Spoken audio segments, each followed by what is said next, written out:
c'est toujours un moment important. Pascal et Auréa livrent leur nouvelle pièce. C'est une place qui porte chance, on va dire.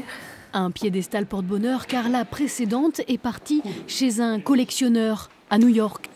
Non, c'est bien. Le duo de céramistes s'est lancé dans un travail à 4 mains à l'occasion d'une exposition à Biot. C'est là qu'ils se sont fait repérer. On la cale bien avec le truc au-dessus. Un bulle pour pas que le scotch il touche le verre. J'espère avoir l'occasion de l'expédier.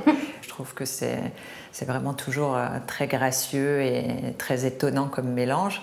Parfois un peu dérangeant. Je sais que j'ai des artistes qui sont parfois des clients qui sont parfois dérangés par cette main qui sort de la fleur. Mais moi, personnellement, ça m'a tout de suite emballée. La galeriste accompagne l'élaboration des collections et pose le premier regard extérieur sur l'œuvre. Elle est le trait d'union entre les artistes, leur histoire, leur intention et les acquéreurs.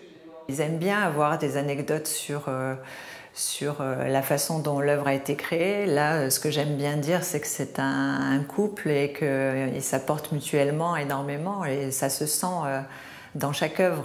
Commence à mixer, il est bien plaqué. Ils n'ont pas trop de 4 mains pour réaliser leurs œuvres. Tout commence par un moulage de leur propre corps. Cette fois, c'est la main de Spock. C'est pas réutilisable en fait. Quand on démoule, on détruit le moule. Donc Voilà, c'est une pièce unique. Voilà. Un moulage par pièce. Une fois l'empreinte réalisée, Nickel. reste à couler un mélange de résine et de poudre de marbre. Pour le résultat, il faut attendre 24 heures. Le corps les fascine. Les mains sont pour eux un moyen d'expression. Des gestes de douceur ou plus agressifs qu'on a envie de représenter, on essaye de les mettre en situation.